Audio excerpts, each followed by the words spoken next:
We live in a world where things change and turn on a dime. Public opinion flips on politicians during campaigns as a new revelation is revealed. An injury to a star athlete takes a team right out of the playoff hunt. Singing internet priests become household words overnight. But the thing about technology is it takes human tendencies and simply magnifies their scope.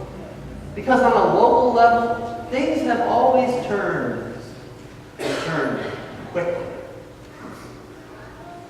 As long as the juicy bit of gossip or the story warranted it. And especially if the subject of that story, that person, had somehow disappointed or angered their community. And one minute Jesus comes into Jerusalem to shouts of, "Hail, the King, Messiah! Hail, Son of David!" And the next minute, the cries from Jesus are just as loud, but they're cries for blood. So they took Jesus, and carrying the cross by himself, he went out to what is called the place of the skull, which in Hebrew is called Golgotha. There they crucified him, and with him 2 others on either side, with Jesus between them.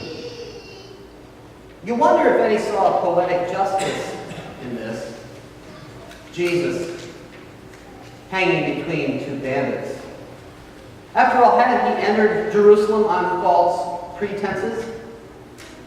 He heard those cries, "Hail, Son of David!" He accepted them. But Jesus knew who David was. He knew what David did. David kicked butt. David was a warrior. David beat back the enemies of Israel until he had established a kingdom whose size and scope was far beyond what any other king would be able to accomplish. Jesus had accepted the applause, but instead came preaching a kingdom that seemed soft, passive. A kingdom that would not take the sword. What was Jesus thinking? That the Romans would just leave if he asked them nicely? Jesus had stolen their hearts that day when he came into Jerusalem. You have to believe that some, seeing his position now between thieves, thought that position was appropriate. Pilate also had an inscription written and put on the cross. It read, "Jesus of Nazareth, the King of the Jews." Many of the Jews read this inscription because the place where Jesus was crucified was near the city, and it was written in Hebrew, in Latin, and in Greek. Then the chief priests of the Jews said to Pilate, "Do not write the King of the Jews, but this man said, 'I am King of the Jews.'"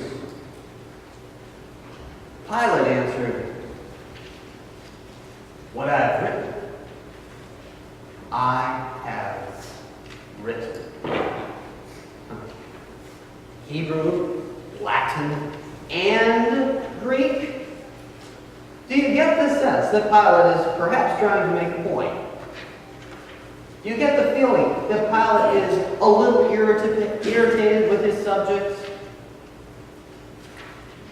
Pastor Dick talked last week of what a terrible position Pilate had been put in when the Jewish leaders brought Jesus to them. And you have to wonder, on that fateful day, even as he condemned Jesus to death, out of all those Jewish folks that Pilate met, did maybe Pilate like Jesus the best? When the soldiers had crucified Jesus, they took his clothes and divided them into 4 parts, one for each soldier. They also took his tunic. Now the tunic was seamless, woven in one piece from the top. So they said to one another, "Let us not tear it, but cast lots for it, to see who will get it." This was to fulfill what the Scripture says, "They divided my clothes among themselves, and for my clothing they cast lots." And that is what the soldiers did.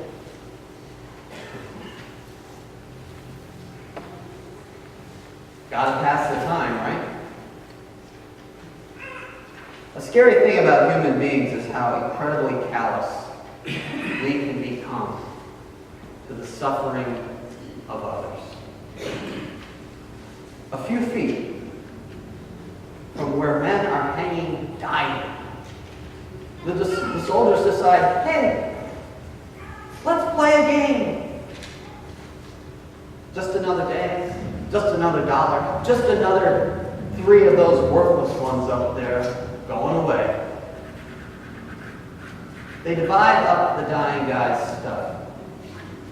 The dying guy, who without hesitation would have healed one of their children if they had been ill. The dying guy who would have fed them or their friends if they were hungry. The dying guy who would have,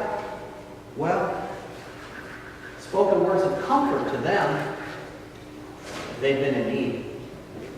The dying guy who was up there right that instant praying that they might be forgiven, even as they display the basest side of humanity. They see Jesus as a thing. Jesus prays for them as brothers. Meanwhile, standing near the cross of Jesus were his mother's sister, Mary, the wife of Clopas, and Mary Magdalene.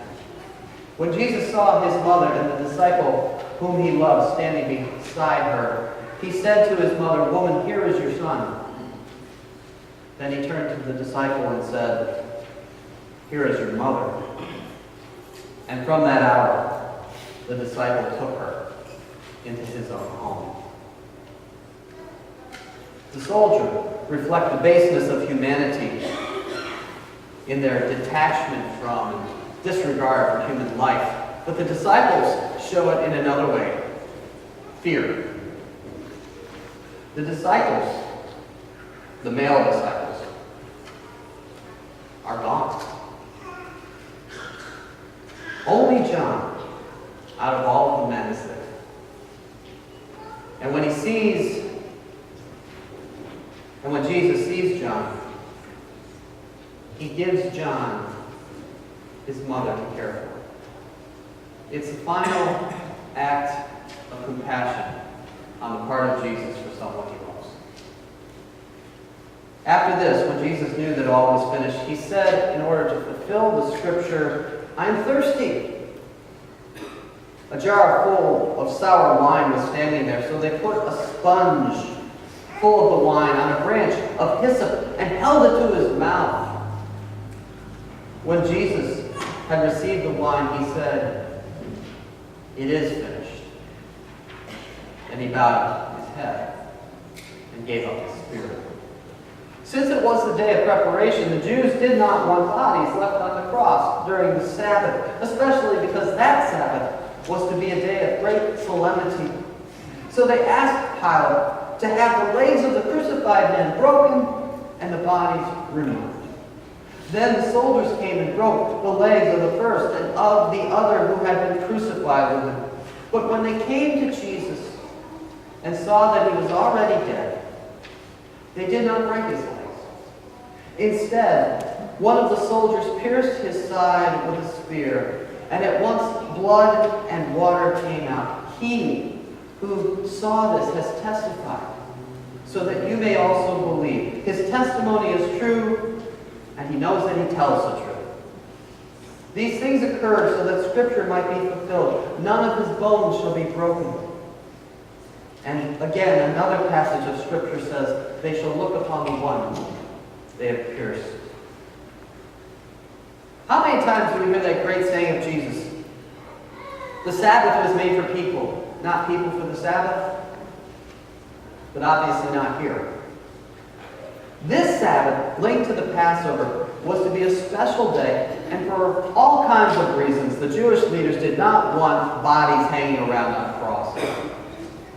Crucifixion usually results in death by asphyxiation, the lack of oxygen. When your arms are put out like this, you can't breathe properly. And the longer your arms are out, the harder and harder it becomes to breathe. And victims of the cross, despite the pain in their feet because of the nails, would time and time again lift themselves up to catch a breath, prolonging, postponing the inevitable. Well, breaking their legs solved that. It made them die quicker. The Jewish leaders essentially say to Pilate, "Make them die quicker, please." But Jesus is already dead, so they poke him with a spear. And water and blood, the unmistakable sacramental symbols in John of Christ's presence with us, run out of his body. Even in death, a reminder that the presence of Christ will continue with us. But no one really catches that yet. After these things, Joseph of Arimathea, who was a disciple of Jesus, though in secret because of his fear of the Jews, asked Pilate to let him take the body of Jesus. Pilate gave him permission. So he came and removed his body. Nicodemus, who at first had come to Jesus by night, also came, bringing a mixture of myrrh and aloes weighing about 100 pounds.